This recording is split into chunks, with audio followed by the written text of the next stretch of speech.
How's the quarantining been? Well, Nicole, as it turns out, I'm asking you that, not on the camera. I've been practicing self-isolation for some 3 decades or more. Turns out I'm quite good at it. And I've had no problems whatsoever self-isolating away from the rest of the world because, I've been getting a lot done, without having to get on a plane and rush around. And, the way I've been describing it is it felt like I was dragging like a whole bunch of tin cans and loose tailpipes behind me. And then I've actually stopped in one place and they've, unfolded like a list. I've been able to go, oh, done and done and done. It's actually been really good. Because you've got a lot of property there. It's a nice little spot. Yeah. Where are you at the moment? Where are am you I? right now? Nashville. Yeah. Oh, cool. Yeah. That's right. That's Nashville, right out there. I want to jump into something that, from a perspective that is really interesting for me, and I'm not sure if you know the entire narrative of this, but I'm sure you know a lot of it, right? So I don't know the source material. It was a book, yeah, Big Little Lies, is that right? Yeah, the first series was a book, yeah, Australian author Leanne Moriarty, and then and then the second series she wrote sort of a novella that was never published, and that's what that was. The second series was based on that. Yours is based on a book, Loudest Voice. That was yours.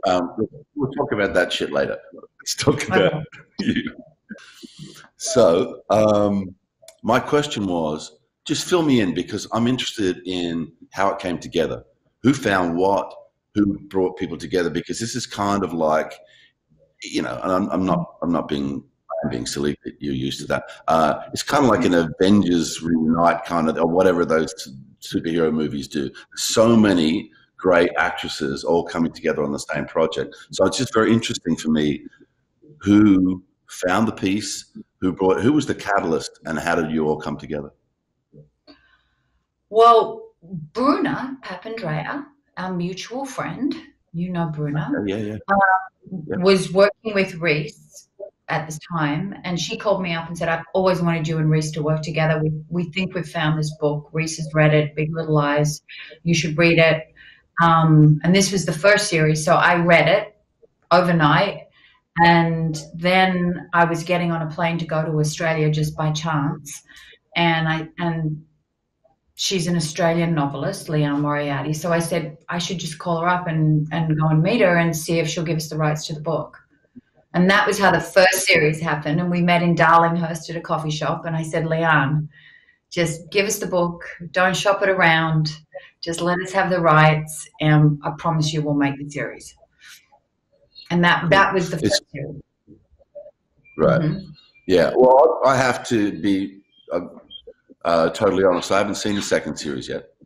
But the first, so I've really got my reference point is the first series.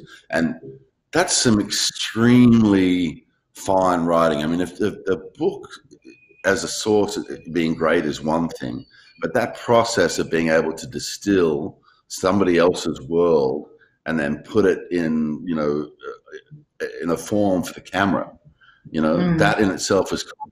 And it was David E. Kelly, yeah? Yeah. He wrote all of it, and then Jean-Marc Vallée was the first series, and then Andrea Arnold was the second series. And in the second series, Leanne came up with, as a catalyst to get the second series going, this character, Mary Louise, who's the mother of Perry, who's my husband, who dies at the end of the first series, as you've seen. And then, so Meryl Streep comes in playing my mother-in-law. And that's sort of my storyline, and then there's a number of other storylines for the second series. How many films have you done with Meryl Streep? What? I will. How many films have you done with Meryl Streep? Now, how many? Three. Well, count this as a film. So we just finished a film together. Was that part of the contract of the first one? Hmm? When they said you're going to work with Meryl Streep, did you say that has to be a multiple picture deal at the time? 10 picture deal. 10 picture deal. Yeah. Tell me about it. I don't know very well. I've had a couple, like maybe 2 conversations with her ever, but I just think she's so special. I love what she does. Tell me about working with Meryl Streep.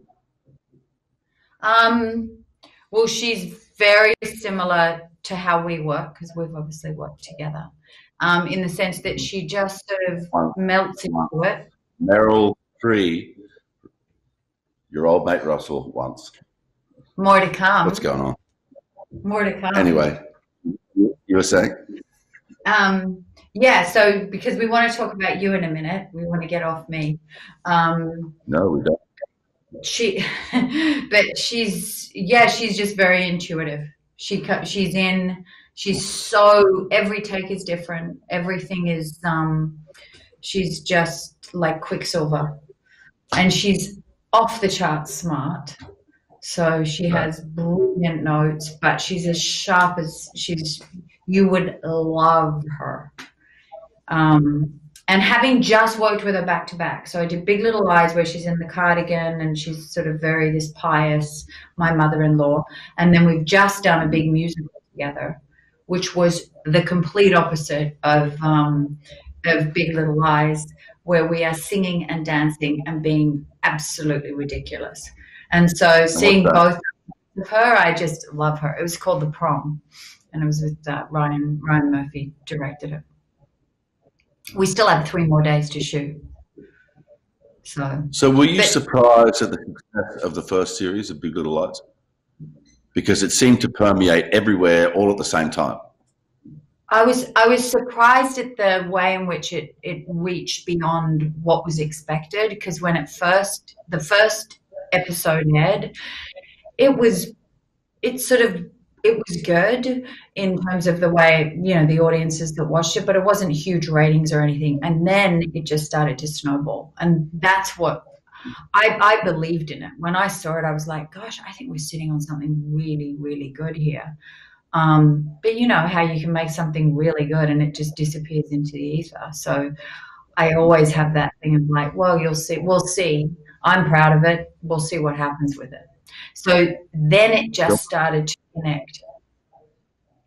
When you do something like that, which has its own arc and is supposed to sort of finish, how is it then? What is the process?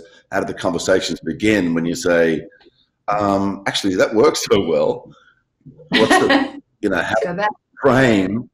Yeah, how do we reframe the story? So is that Bruna then talking with the original writer, as you said? She sort of wrote this novella, and then who broke it down again into episodes after that? I mean, it was very much Reese and I going, we want to do this again. Laura, Zoe, Shailene going, I can't bear to walk away from this, because we get on. We just have a great time together. So the idea of walking away and not exploring what the next. It was so dense, the first novel, so we didn't even get into a lot of the characters and their backstories. And so we thought, well, to allow that to unfurl over a second series would be amazing. How it happens is Leanne and I have become very, very good friends. And so I sat with her in my apartment. She was at my birthday party. I was like, Leanne, you got to write some more, come up with some things. We then had to talk to David, and and it took a lot of just sitting on verandas. I mean, Leanne and I, and Pear Sari, who's my producing partner, and Bruno sitting around, and Reese calling, going, what's happening? So it was more just the group of us going, can we make this happen? And it was like pushing a rock up a mountain, and then it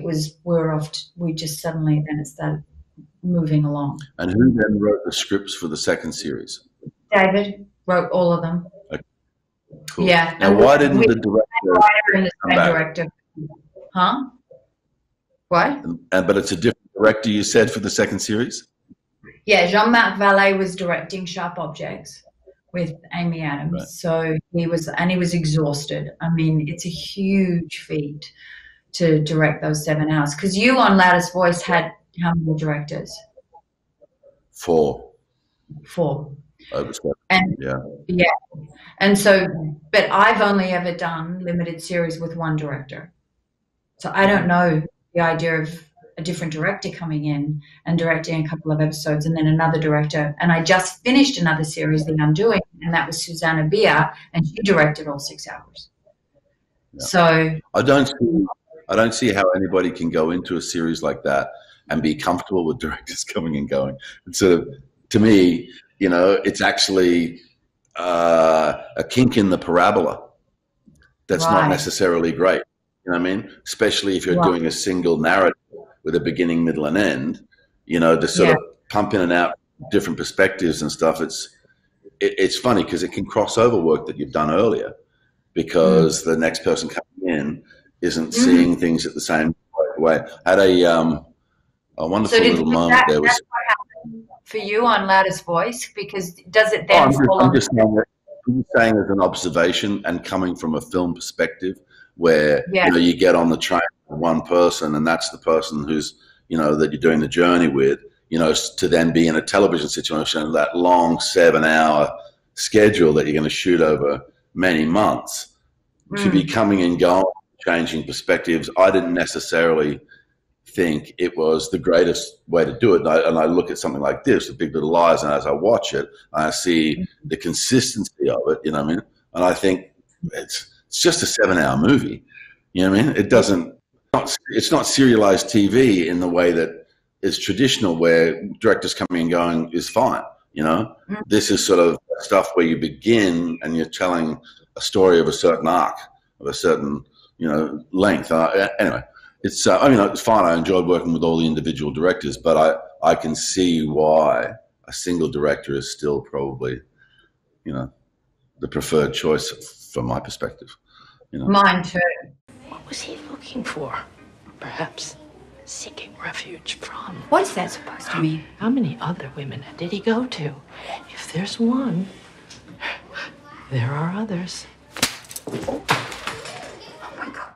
So playing Roger Ailes, that the idea of constructing that character, because usually you're working with a director constructing it together, and you know what you're going to shoot, that falls on you primarily then. Yeah, you know, a lot of that, you know, has to be seeded at the beginning, and then you have to make sure that the directors to come are in that same loop, you know, and you don't get, you know, on what my experience was, not spending any other time with them apart from when they basically arrive on the set, you know, so, and there was no combined prep time at the beginning where everybody was talking about the same thing. I had a funny little moment with Stephen Frears, who was a wonderful fella, you know, and an exceptional director. But he came in to direct episode 6, and he was asking for a certain thing to happen, and I questioned him and I said, well, Stephen, that can't happen now, because in episode 2 such and such went on, and episode 4 there was a blah blah. 5 we confirmed that, so now we're here. This is like the 6th beat of the story thing, so the thing that you're asking for can't happen. And Stephen, in his wonderfully dry English tone, said, well, Russell, you have me at a disadvantage, you see, because you have read the script.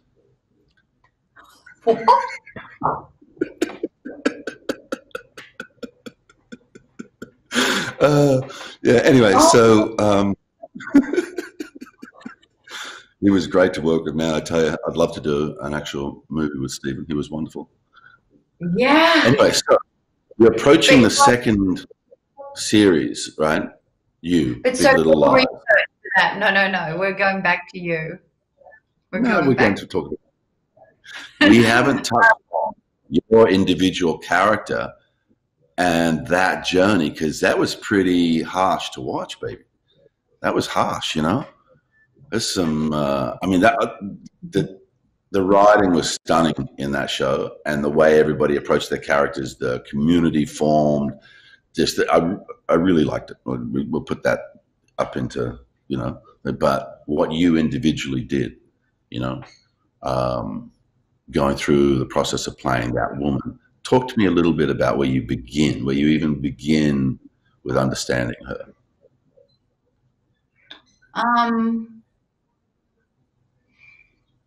Well, it's sort of it was working very, very intimately with Alex, and then trying to have the love of the relationship, because ultimately their relationship was based in um, this love. It was a toxic love, but a love. And I think once that, then, and we created a whole relationship. I mean, we delved in deeply to have that relationship be, and the push pull of it, and the need to stay, the fear of leaving, the desire to not be alone. The 80% is good and 20% is bad. And I think that's and then that grows to maybe 70% is good and 30% is bad. But I can still, and then the psychology of saying, well, I can take a lot of this because my children are having a good life. And all of the complications of those emotions is so important. And the sexuality between them, which is at times good and loving and tender, and then things go awry, and then suddenly there's explosions. So there's this, and it starts to snowball out of control. But it didn't start that way, and that was really important to me, because so much of the relationships in terms of domestic abuse are where you don't see a lot of the good times. And so it was about focusing on what are the good times, because that's what's keeping me here. And the second series deals very much with the aftermath of when someone leaves who you still love, and they're gone. And in this capacity, it's death, but in other relationships, it's they've left and they're not coming back. So therefore, it can exist almost in this place that's quite rose-colored, and suddenly it can be like, oh, that was the greatest part of my life, because you're forgetting all of the bad. And that was very much where I started with her, and it was wonderful, because also there's a lot of self-blame, because it's not like I would just sort of cower in the corner. I would fight back. And that was one of the first things Leanne said to me when she said, I want you to play Celeste. She goes, because Celeste fights back. And when you fight back in a relationship, there's an enormous amount of, I'm culpable, I'm to blame, I pushed him, I screamed, I created this, I'm so responsible for so many things that have happened. And it's not all him. He's not the monster. So it's so complicated, and to have the chance to play that with all its complication I was just amazed that they let me do it that way, because a lot of times it gets sort of glossed over, and that we watch films that we love, and you have a moment and you're loving a film, but you feel the director is now closing the narrative down. There's like one scene to, you can feel that black screen with the end coming up towards it, and you just want to stay there, Is that what's meaning? Is it that kind of feeling? We seem to have gone into this period of sequels, possibly begin Lord of the Rings, but maybe it even predates all the way back to Star Wars or whatever, But people are looking for a longer narrative. And is that what things like Big Little Lies are feeding? It's like once they, you can get in and give people a much more complex world because you've got more time. You can play your cards a little later, but it's sort of, to me, there's an engine in Big Little Lies. The narrative is pumping. It's not a languid 7 hours. It's like information's coming very quickly, and so it's still in that tradition of a movie where it feels like a defined amount of time the story needs to be told, but it's just bigger, it's deeper and stuff. What do you think? I love that. So many shows are having success at the moment, as opposed to perhaps their cinematic cousins, which you still have tentpole films, but it feels like a lot of our drama and stuff is coming through TV right now. Yeah, I mean, did you find having the time to explore the character and still have a really, really strong narrative, but having that time was just glorious? Did you like that? I mean, I love that. I really did. I really did. Huh? Yeah. Because you got to be able to play, especially if you're doing a thing like that with Roger, and it's that particular journey, you know, being able to show him ebullient and why people like working with him and all these other complications instead of just this one thing, which might say this man is a monster, you know. Yeah. It just gives you the thing of being able to show a wider picture. Now, ultimately, his behaviors and everything are abhorrent and ridiculous, and he gets his comeuppance. But showing how he created the energy around him that allowed him to get away with whatever he wanted to do, you know? He was a very smart man, you know, and he saw an incredible commercial opportunity and was able to, you know, describe what that is and achievable. And, you know, when you see that success, I mean, the amount of money that Fox News began to generate, you know, and the power it began to have over people because it had a certain perspective and was, you know, being contrary to what else was going on. And, you know, they were writing their own rules as they went, you know. I can understand how that would be an exciting journey to be part of because it would feel like you're breaking new ground, et cetera, you know. But it's also interesting to put that big story together like that in that way so you can stand back and understand, you know, the negative impacts and how it may have even shifted society and where we are right now and the conversations that we're having right now is because of the impact of that one news service. But I loved that you could see the relationship he had with his wife, which you and Sienna created, which was, I mean, fantastic. So, and you saw, well, and I want to say this, you're an unbelievably generous actor. So, and there's very few men, and this is so good for you to hear and for the world to hear, that can love a woman on screen. And we've seen you do it in things like Gladiator, but when you love, and you felt that love on screen for her. Cool. And that's so important. And I always say this about you. I say Russell can love. So he can love a woman on screen where he will go to the ends of the earth for that woman. And that's a really powerful, it's true. And I love seeing you do that. And you saw it in this capacity in such a different way. But it was so important to see it because you saw Roger Ailes capable of being this husband and loving his child. And, you know, that part of him that you would never get to see if you didn't have that amount of time to explore him. That was important. I was really lucky with that cast, though, you know, having Sienna play that role and the way she did it and the way she sort of stepped into it. And, you know, it's a tour de force performance. It comes together so gently and so beautifully, you know. But everybody in that cast, you know, Annabelle Ross, you know, Alexa Palladino, Naomi. I mean, you know, it was just for me to work with her. I mean, the time I worked with her, I think she was like 16 or 17. You know, it was a TV thing, Brides of Christ, and I came in and did some wacky Catholic boy freaking out about, you know, this and that, and I think I had to intone the Hail Mary. I was ejaculating and losing my virginity. It was just one of those gigs, you know what I mean?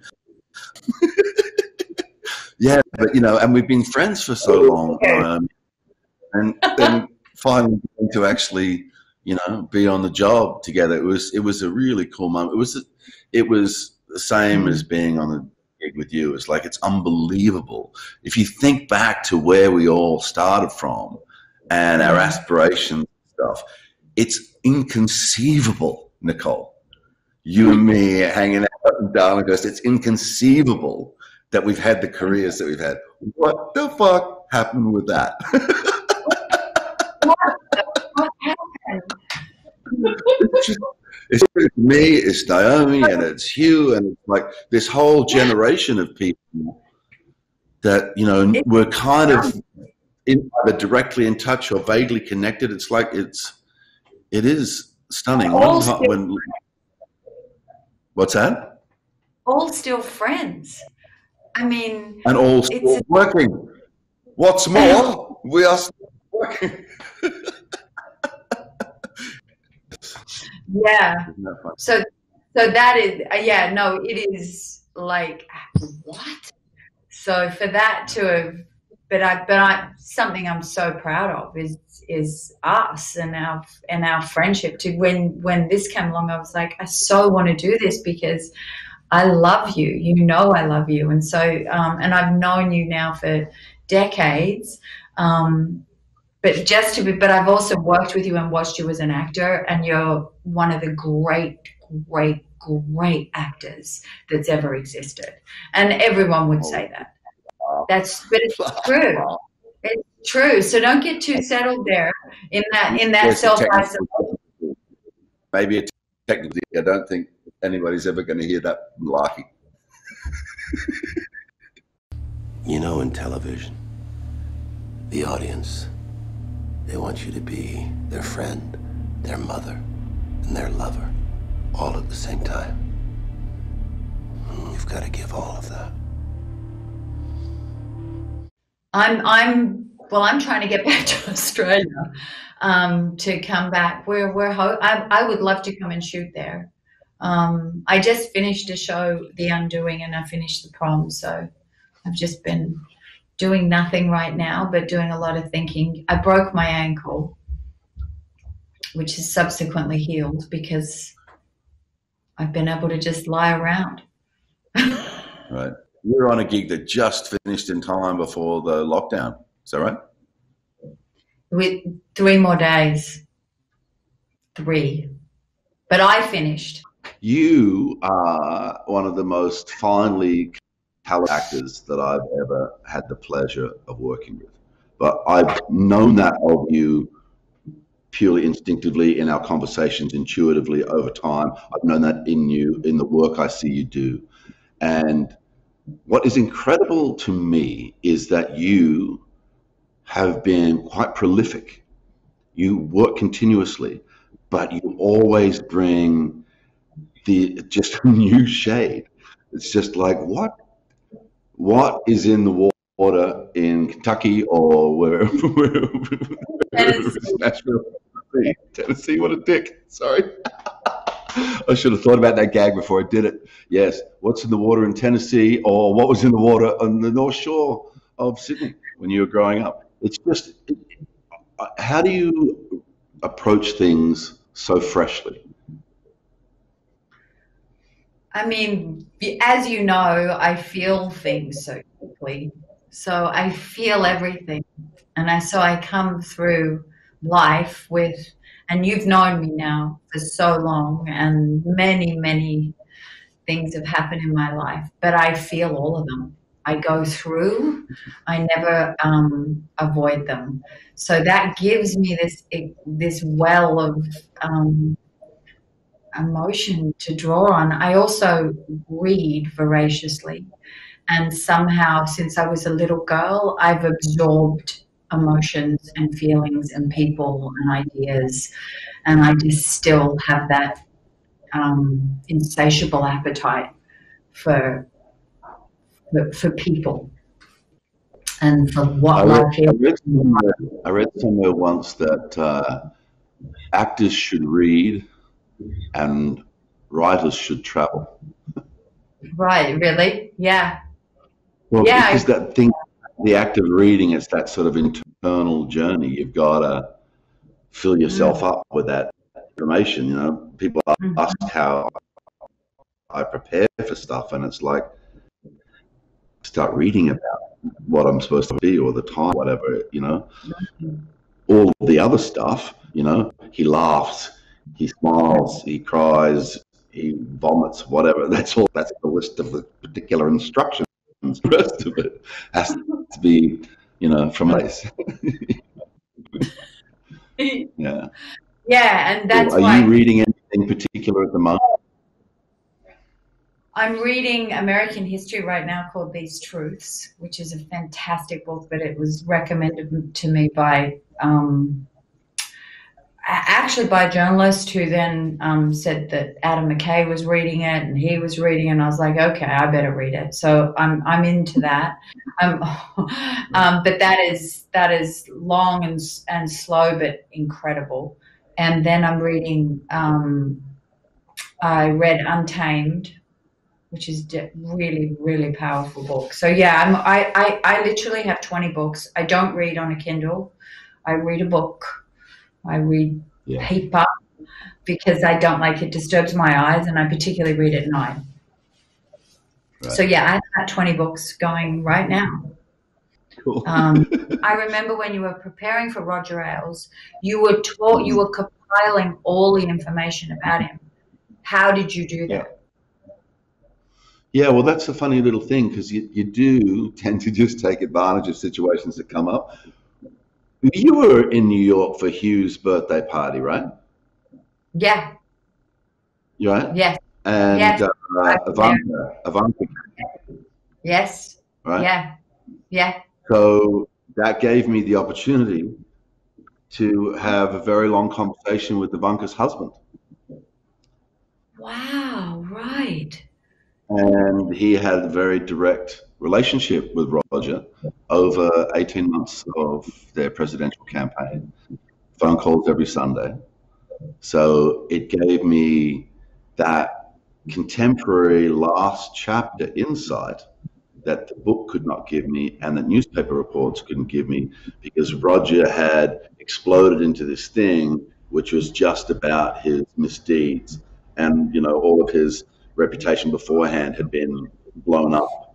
So then knowing what he did after that was so it's a funny thing. I had no idea what you did at that party. Yes, well, nobody else was talking to him. Oh, stop. But I saw you also, like, you had the book. You read the book, obviously, and you had that. But then you weren't. There was other people you met with, and you were, because I remember when you were delving in, and I just know the research you do. But I'm always amazed at how you. That's the thing about that book, though, Gabrielle Sherman's book. It's so dense. It's so well built in terms of its research and detail and all that sort of stuff. So it gave me a lot. But at a certain point, you know, it's like a singular perspective. It still, you know, functionally has a bias. So now I've got to try and find the other side of the story, you know. I also talked to Wendy Murdoch at that party that night as well. But you knew her already. Wendy. Yes, but I hadn't seen her for a very long time. Probably since your marriage, actually. You know? Right. Yeah, what I was going to say is just when you start looking at stuff, when you're about to play a character, do you find that things just they come to you? You know, if you've turned your mind to a particular character, like the subject that, you know, that you delved into with that character, the domestic violence and why people stay in it, you know, when they know it's destructive and everything. It's once you've opened yourself to that, just things start arriving in front of you, or that you notice more clearly or something, which help you with that journey that you're on at that particular time. Do you find that as an actor, it's just natural, you know, not necessarily osmosis, but there's a thing that happens where the information you need somehow seems to arrive. Well, my antennae are alert, probably in a different way. So I'm like, and then I'll find one thing that can kind of like, and then that will propel me forward. Because a lot of when I start, I'm like, I'm almost like a donkey who's being pulled, because I'm like, I don't want to go, and then I release. But I can like be digging in right up into the day before even, and that's a terrible feeling.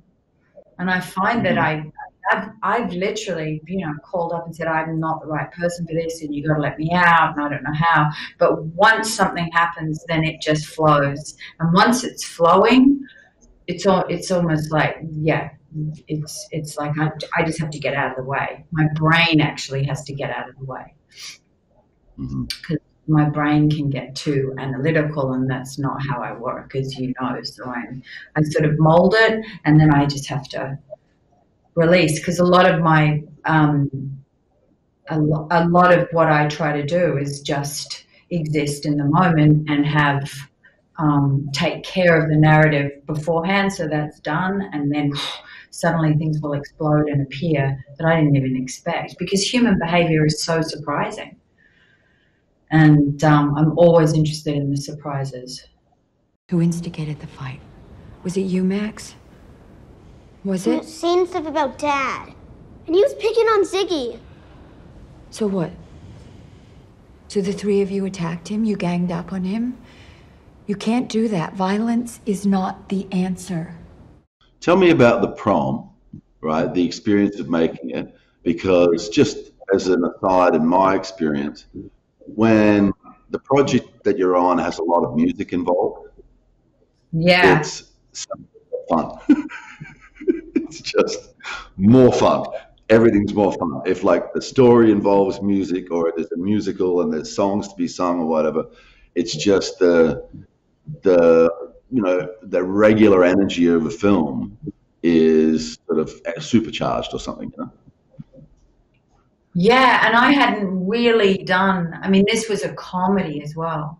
So I haven't done a comedy for so long, and to watch Meryl Streep and James Corden do their thing together, and it was just like, and watch Ryan do, this is the man that created Glee, come in and go, and sort of almost put sparkle into the room. It was like he would blow, and there would just be, it was like glitter would just sort of, and we would dance and sing. I was terrified. I was doing Fosse dancing, so Fosse dancing's very not my dance that I was educated in or trained in. So I was like, I'm so out of my comfort zone. But would you love to do another musical? Oh yeah, I'd love to. Yeah. It's sort of the energy. It's my two greatest loves combined. Did you grow up singing, or is it something you identified that you wanted to learn about, or was it just a natural thing for you? No, I'm not a singer. I will act through my song. You're a singer. I'm not a singer. I will sing as a character. I will sing as a character, but I'm never going to get up and sing. That's just not my natural expression. So I will sing, but as soon as I can be in character, I can sing. But I have to find the character first. But I want to have at some point trained. Oh yeah, I trained for Moulin Rouge. I trained. Baz trained us and had us working, and also he gave me confidence, because I was saying to Baz, I can't do this, and Baz would say, yes, you can. Through the whole film, he would say, yes, you can. Absolutely. You're absolutely right. Your vocals in that film are superb. Stop. But anyway, when are we going to do a play together? That would be interesting. What do you want to do? Who's Afraid of Virginia Woolf? Yes.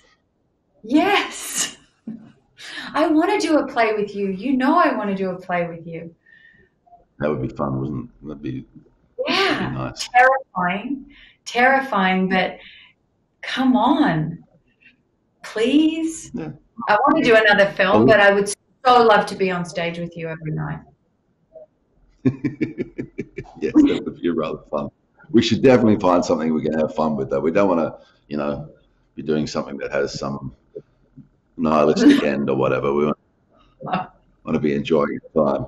What was that play that you did in England about? I went to see it, and it was so successful.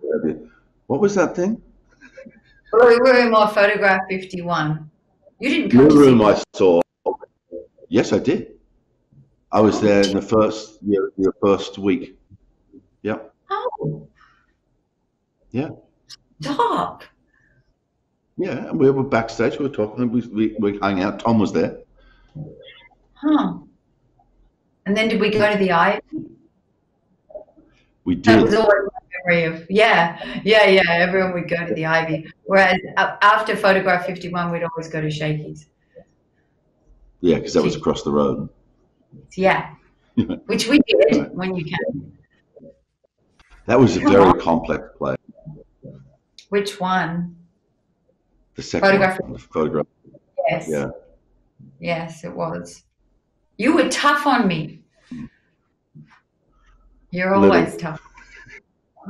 Oh, but that wasn't you to me. That wasn't you. It was like there was just aspects of that play I thought, But you shifted. You went and did it on Broadway. Is that too right as well? Did that go to New York? No, I wanted to do it on Broadway, but it's an enormous amount of work, and I just, I was in every.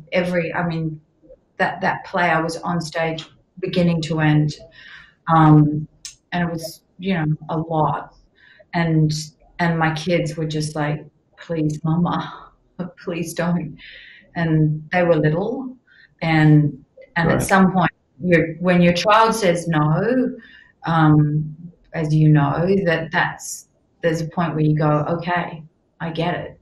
Because the one thing with the theatre, and my children are a little older now, and I think they'd be better with it because they just start later. But to not be there for bedtime is really tough when they're little. So I was like, I don't want to do that. And that's choices. We've both made choices as parents, right? The kids would come to see me on film sets, and I'd be up in the morning before they woke up, and I'd be home from work after they got to bed. The only time I could see them was on that, and I was so shattered from the week I just put in that it was like, all they ever saw of me was, snoring somewhere in a bed, So it's on the, when I'm talking about on the big sort of studio jobs, the hours can get crazy, Mm-hmm. It's just a very difficult place to have kids that don't really want it. No, neither of us do. We've always talked about that. It's like it took me so long to get to the place of being able to go, okay, it's okay to say no and choose my family. And that's okay. Because I think as a young actor, it's like, I'm so grateful to have a job. And then to go, actually, this doesn't work for my family. And the family is really taking the front seat, and it's a priority. And the strangest things happened when I started to do that, in the sense of the work that came to me was still really, really great work. And yes, I missed out on many things that went on and were great projects, but gosh, what I got in return was golden. Yeah, and that's, I mean, you live over there in Australia, I live in the States, so it's even harder for you. But the idea of leaving... The separation anxiety is an awful pall that hangs over a lot of life, but, in a funny way, I've discussed it with them. It's like they understand that there's an element to the job which is like of fundamental importance to me. You know what I mean? Yeah. Who I am. So I try to limit it. I try to have, engineer it so we're in the same place, but then there's just periods of time where you simply can't, but they're very resilient, my young fellows, they've had to put up with that since they were born. So, and it does put this sort of energy on when we are together, that there's just, we just really appreciate it. We're really grateful for it and grateful for being with each other, Yeah. And they adore you. there's nothing more fun than that absolute mess that we're all in the same house together and that we're all doing the same thing, you know, about Dad's breakfast and, you know, planning with me what I'm going to cook. It's all good. Yeah. I love that side of you, and people don't see that side of you. So I like when you talk. See, look at you. I have a contract. So sue us. Rupert, where's the due process? It's my word over theirs, and they're all fucking liars! All of them! There is no proof! We have tapes, Roger. So how long were you away? Because you went and made a film. You have a film coming out, which looks actually terrifying. Unhinged. I've seen it twice, and it's really unhinged. The movie's like, yeah. I want to see it. I'm not sure. See, I've played lots of different bad guys, but I don't think I've ever played a character, and I'd have to think about it a little bit, but who's completely devoid of humanity, who has no access to any level of charm or empathy, and it's like a solid brick wall. And I'm watching it myself going, that's a little uncomfortable. Yeah, so that's going to come out on the 1st of July. That's what they're just going to see how many cinemas are open on the 1st of July and have it out. It's made by a fellow called Derek Port. It's he did a movie recently with Jim Gaffigan. Oh my God, my mind's blanking on the name of the ad title, American something or other. But it was a really, really, really good film. Gaffigan's performance was fantastic, and there was a young actor in that, a guy called Robbie Jones, I think his name is. His performance is so sharp; it's fantastic. Anyway, so based on that film, you know, I worked with Derek, and we shot in New Orleans, and there was, you know, floods and what have you, and it was an exciting shoot in that regard, but it was so organized and so calm, you know, and it's so weird when I watch the movie and see how terrifying the situations are and the character is. But my memory of that film is everybody cruising, everybody getting on, it's Louisiana, the sun shines out, you know, once the floods died down, everything was fine, you know, and it was, it's so funny to watch the film. It's so extreme. I saw you in New York when we were there. Amy Shark and Deb and right? Yeah, that was such a good camera. Lovely night, yeah. I was on my way there to make it, and then since then I did another one as well called the Georgetown Project, which is a horror film. So just fun. I've never done like an absolute horror film before, you know. You have, but so I thought I'd try that, and in that one I play I play an actor, actually, who plays a prick in a movie, and things go slightly awry, shall we say. See, now you have to do a musical or a love story, or you can't do another, right? Yeah, I have to go back. That's a little bit of an exploration into the darkness over the last couple of years, and now I'll be going somewhere else, yeah. So today, what are you doing? What's your plan today? No, it's nighttime here. We're moving into nighttime. I'm going to go up and have some dinner with my kids. Cool. And Katie, yeah. He's actually doing recording. What are you doing now? I've got to go and do, because of the way we're set up here, I can do ADR here now.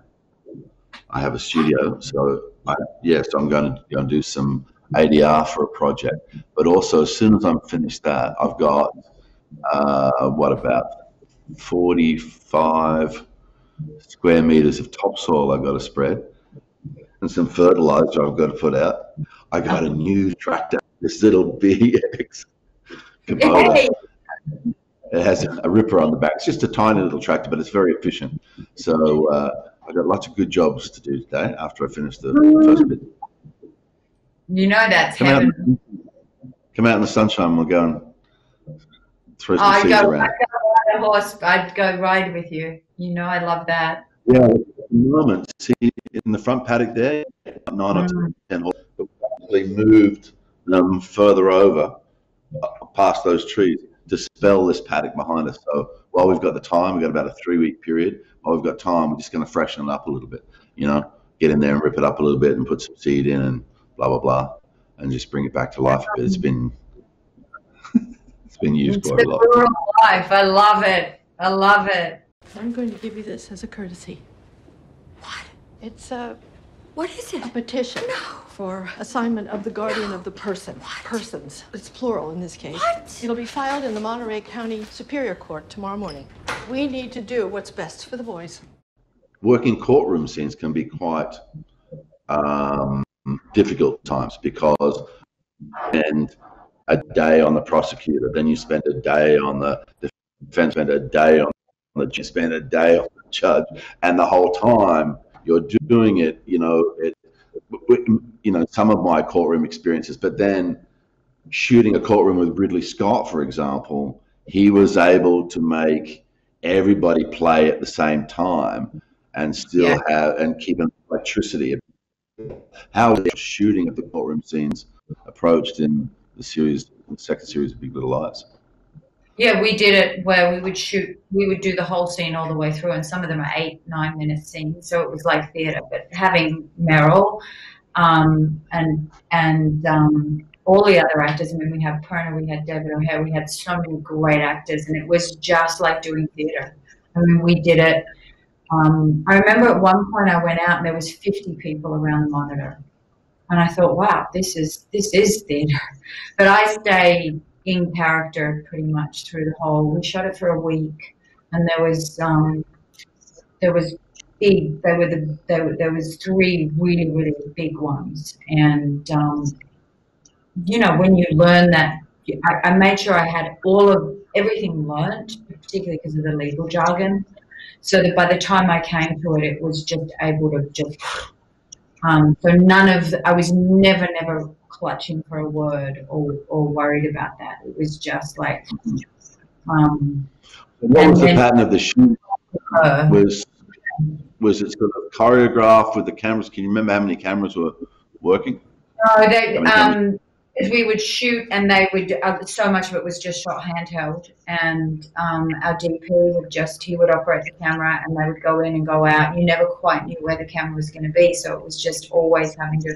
And then we did come in for close-ups, but a lot of it was we didn't know where it was going to be, which I love because it makes everybody just focus and laser shot, and then yes, creates that electricity, create the frisson that exists that you can't, that's either there or it isn't there. And working opposite Meryl, I mean, Meryl and I were not hanging out or talking. We were very separate. We were very much in our characters and in our place, and we didn't blur it really. So that was how we got through it, and it was great to do because the writing was like, and the seeing, because we're related, so it's a mother and the wife of this man, and the grief that they share, and then they're fighting over the children, and that already is a fantastic scenario to start with, and then there was layer upon layer of trauma and I mean, it's so complicated, those scenes. Beautifully, the tapestry, the rich tapestry of those scenes is like, when you delve into them, it's just like a labyrinth. But the primary source is it's a grieving wife and a grieving mother. So you live in Nashville, Tennessee. I do. It's just started to rain here. Tell me, when was the last time you wore a cowboy hat? Oh, no, I haven't worn a cowboy hat for a while. When was the last time you rode a horse? When was the last time I rode a horse? A week ago. When my ankle got healed, I was like, because that's the thing I miss. I miss running and I miss riding. But my ankle, when it healed, it was like, okay, can I ride again? Can I run again? Cool. And when was the last time you sang a country and western song? You don't say country and western. It's country. What do you say? Just country. Okay. When was the last time you sang a country song? Today. I thought so. Jolie. No. What a song. What That's a song. Such a song. It's the greatest. Yeah. I had to learn recently to play it for somebody who's like, the chords are so elegant and flexible. It's like, she's what a songwriter. What a woman. Yeah, what a songwriter. What a talent. And what a heart. Yeah. Truly. And what a sense of humor. Fantastic. Yes.